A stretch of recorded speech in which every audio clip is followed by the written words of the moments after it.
Arvind Siddheshwar Inamdar, police महासंचालक, महाराष्ट्र राज्य. जन्म 11 नोव्हेंबर 1940. अरविंद सिद्धेश्वर इनामदार यांचा जन्म सांगलीतल्या तडसर या गावी झाला. वडील सिद्धेश्वर यशवंत इनामदार हे पट्टीचे पहिलवान होते, धाडसीही होते. त्यांचं शिक्षण SSC पर्यंत झालं होतं. त्यांच्या आईचं नाव अहिल्या. वयाच्या 8व्या वर्षी त्यांचा विवाह झाला होता, त्यामुळे घरात राहूनच त्या वाचायला लिहायला शिकल्या. त्यांचं संस्कृत पाठांतर भरपूर होतं. लहानपणापासूनच वाचनाचं वेड लागलं होतं, त्यामुळेच भरपूर वाचन करण्याची सवय अरविंद इनामदारांनाही लागली. अरविंद इनामदार यांनी प्राथमिक शिक्षण 2री पर्यंत जन्मगावीच घेतलं. नंतर मात्र त्यांना शिक्षणासाठी पुणे गाठावं लागलं. 3री पासून पुण्यातल्या मॉडर्न विद्यालयामध्ये प्रवेश घेतला. नंतर सप महाविद्यालयामध्ये उच्च शिक्षण घेतलं. अर्थशास्त्राचं पदव्युत्तर शिक्षण घेत असतानाच 1964 मध्ये त्यांची भारतीय पोलीस सेवेसाठी निवड झाली.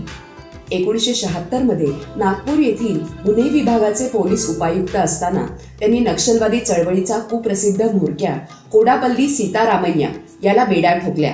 200हून अधिक व्यक्तींची हत्या केल्याचा त्याच्यावर आरोप होता. या कामगिरीमुळे त्यांना आणि त्यांच्या सहकाऱ्यांना आंध्र प्रदेश सरकारनं 50,000 रुपयांचं रोख इनाम दिलं. मुंबईच्या गुन्हे विभागाच्या सहपोलीस आयुक्त पदाची सूत्र 1987 मध्ये हाती येताच त्यांनी तिथल्या माफियांविरुद्ध धडक कारवाई सुरू केली. पाकमोडिया स्ट्रीटवरच्या कुविख्यात दाऊद इब्राहिमच्या मुख्य अड्ड्यावर त्यांनीच प्रथम छापा टाकला. या कारवाईत त्यांनी 2.5 कोटी रुपयांचं सोनं जप्त केलं. या विभागात सेवा बजावताना अरविंद इनामदार यांनी कुप्रसिद्ध छोटा शकील व त्याच्या पाठोपाठ अरुण गवळीला अटक केली. अरविंद इनामदार यांच्यामुळेच गुन्हेगारी जगतावर दरारा निर्माण करणारा टाडा कायदा महाराष्ट्रात प्रथमच लागू करता आला. या कायद्यामुळे संघटित गुन्हेगारी आणि माफिया यांना वेसण घालता आली. पोलीस आयुक्त म्हणून 1991 मध्ये नागपुरात पुन्हा एकदा त्यांचं आगमन झालं. वादग्रस्त बाबरी मशीद पाडल्यानंतर देशात अनेक ठिकाणी हिंदू मुस्लिम दंगलींचा वणवा भडकलेला असताना नागपुरात सुव्यवस्था ठेवण्यात मिळालेल्या यशामुळे त्यांचं अभिनंदन करण्यात आलं.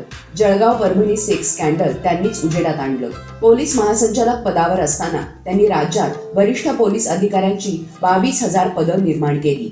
ही पोलीस दलाच्या दृष्टीनं महत्वाची बाब मानली जाते. महासंचालक गृहनिर्माण, महासंचालक लाचलुचपत विभाग आणि अंतिमतः महाराष्ट्र पोलीस महासंचालक असा प्रवास करताना अरविंद इनामदारांना अनेक बऱ्या वाईट प्रसंगांनाही सामोरं जावं लागलं. पोलीस दलाची जनमानसात प्रतिष्ठा निर्माण करण्यासाठी त्यांनी सर्वस्व पणाला लावलं. सहकारी पोलिसांची वेतन श्रेणी वाढवण्यासाठी त्यांनी केलेल्या प्रयत्नांना यश आलं. जीवाची बाजी लावून हौतात्म्य पत्करणाऱ्या पोलिसांची त्यांनी नेहमीच कदर केली. पुण्यातल्या हुतात्मा पोलीस स्मारक वास्तू निर्मितीतला त्यांचा पुढाकार हे त्याचंच प्रतीक आहे. कायदा आणि सुव्यवस्था राखण्याची आपली नेमकी जबाबदारी कोणती हे पोलीस शिपायांना चांगल्या प्रकारे समजावं म्हणून त्यांनी पोलीस माहिती पत्रकांचं मराठीत भाषांतर करून घेण्याच्या कामात पुढाकार घेतला. तत्वनिष्ठतेची किंमत अरविंद इनामदारांना अनेकदा मोजावी लागली. 36 वर्षांच्या सेवेत त्यांना चक्क 29 वेळा बदल्यांना सामोरं जावं लागलं.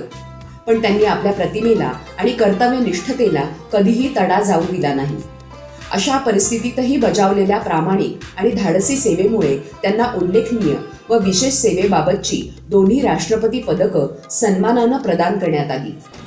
पोलीस हे राजकारणी लोकांच्या दावणीला बांधले गेले. आपण लक्षात प्रत्येक गोष्टीत मग त्यांनी हस्तक्षेप करायला सुरुवात केली. नुसती बदलीच पाहिजे नाही तर त्याच्या बढतीमध्ये आलं, त्याच्या शिक्षेमध्ये आलं, त्याला एकंदर वागणूक द्यायची ती कशी आली. आणि मग काय व्हायला लागलं की वरिष्ठाचा धाक सुटला. आणि धाक कशाचा सुरू झाला तर राजकारणी लोकांचा धाक सुरू झाला. आता खरं म्हणजे राजकारणी लोकांनी फक्त एक दिशादर्शन केलं पाहिजे.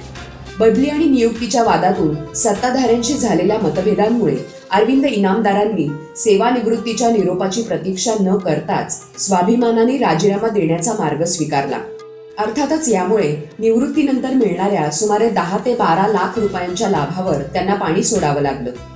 अशी स्वेच्छा निवृत्ती स्वीकारणारे भारतीय पोलीस सेवेच्या इतिहासातील ते एकमेव अधिकारी आहेत. समाजात विविध घटकांशी व प्रतिष्ठित व्यक्तींशी त्यांचे अतूट नाते आहे. विविध संस्थांनीही त्यांना सन्मानित केलं आहे. विदर्भाचा मैत्री पुरस्कार, पिंपरी चिंचवड वासियांनी केलेला गौरव, याज्ञवल्क्य पुरस्कार, मुंबईतल्या नॉर्थ इंडियन संस्थेने केलेला गौरव, युनियन बँक ऑफ इंडियाचा मॅन ऑफ द इयर पुरस्कार असे कितीतरी सोनेरी क्षण या पोलीस अधिकाऱ्याच्या आयुष्यात गुंफले गेले आहेत. नाशिकमध्ये पोलीस अकादमीचे संचालक म्हणून केलेल्या त्यांच्या कामगिरीनं ज्ञानपीठ पुरस्कार प्राप्त ज्येष्ठ साहित्यिक कुसुमाग्रज यांनाही भारावून टाकलं. यातूनच पाथेयची निर्मिती त्यांनी अरविंद इनामदार यांना समर्पित केली. अरविंद इनामदार यांनी विविध विषयांवर निरनिराळ्या वृत्तपत्रांसाठी लेखन केलं आहे. इलेक्ट्रॉनिक प्रसार माध्यमांना तर अनेकदा त्यांची प्रतिक्रिया जाणून घेण्याची उत्सुकता असते. विविध विषयांवरील सुमारे 3000 पुस्तकं त्यांच्या संग्रहात आहेत. पोलीस दलात सेवा बजावत असताना त्यांनी सामाजिकच नव्हे तर पर्यावरणाच्या दृष्टीनंही वातावरण निकोप राहावं याकडे लक्ष दिलं. आतापर्यंत त्यांनी वृक्षारोपण मोहिमेतून 8 लाखांहून अधिक झाडं लावली आहेत. देशभरातून विविध संस्था त्यांना व्याख्यानासाठी निमंत्रित करतात. त्यांनी आजवर 500हून अधिक व्याख्यानं दिली आहेत. त्यापोटी मानधन मिळून मिळालेली 7 लाखांहून अधिक रक्कम त्यांनी विविध धर्मादाय संस्थांना अर्पित केली आहे. अरविंद इनामदार यांच्या पत्नी अंजली यांनी ग्रंथालय शास्त्रात पदवी संपादन केली आहे. त्यांच्या दोन्ही कन्याही उच्च शिक्षित आहेत.